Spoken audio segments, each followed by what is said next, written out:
शशि चंद्रशेखर जी।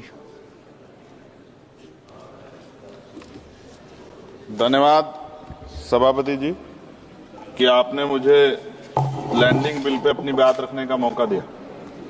सभापति जी, 1856 में जो कानून बनाया गया और मैंने ये बिल पढ़ा, क्या पढ़ने के बाद मुझे एहसास होता है कोई बदलाव नहीं, सिर्फ कॉपी पेस्ट किया गया। तो सरय लेने में और प्रचार करने में तो मौजूदा सरकार को मेडल अलग से देना चाहिए कि कॉपी पेस्ट कर दिया और सरय ले लिया कि ये हमने किया है। नाम बदलने में और सरय लेने में हमारी सरकार को महारत हासिल है, जबकि हकीकत ये है कि ये इंटरनेशनल लॉ है जिसके आधार पर सभी देशों को काम करना पड़ता है। अगर सरकार कुछ बदलाव चाहती थी तो इसमें बिल को इलेक्ट्रॉनिक फॉर्मेट में कर सकते थे।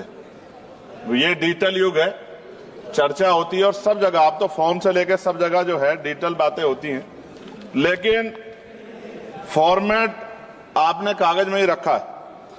कई देशों के बिल इंडिया में ही बन रहे हैं मैन पावर की वजह से। वहां मैन पावर कम है, यहां मैन पावर ज्यादा है।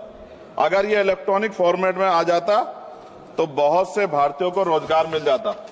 लेकिन मुझे ये भी बताना पड़ेगा कि हमारी सरकार का रोजगार देने में उनको बड़ी परेशानी है और वो रोजगार देने के खिलाफ, इसलिए उन्होंने शायद इलेक्ट्रॉनिक फॉर्मेट में नहीं रखा।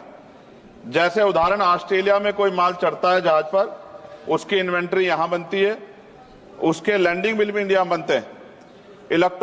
इलेक्ट्रॉनिक फॉर्मेट में कर देते तो उसका बैक एंड फॉर्मूला हमारे पास आ सकता था। इससे देश को फायदा होता और हमारे बहुत सारे लोगों को रोजगार मिलता। और राष्ट्रीय जलमार्ग 2016 कानून के तहत कई राष्ट्रीय जलमार्ग विकसित होने थे, परंतु अभी तक सभी नहीं बने। यह जलमार्ग बन जाते तो बाढ़ व सूखे की समस्या से भी निजात मिल सकती थी, लेकिन सरकार को बाढ़ से भी फर्क नहीं पड़ता क्योंकि उससे भी आम जनता को परेशानी होती।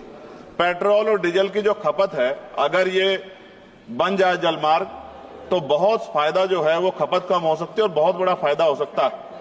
लेकिन सरकार का इसमें कोई इंटरेस्ट नहीं है, इसलिए मैं अपनी भावनाओं के साथ इस बिल को अपोज करता हूं और मैं कहता हूं कि सरकार अगर चाहे तो हमारे सुझाव को मान के कुछ अच्छा कर सकती है, वरना फिर मैं कहूंगा दोहराते हुए कि सरय लेने में और नाम बदलने में सरकार को महारत हासिल है। इसके लिए पुनः मेरा अनुरोध है कि इनको मेडल दिया जाए। धन्यवाद।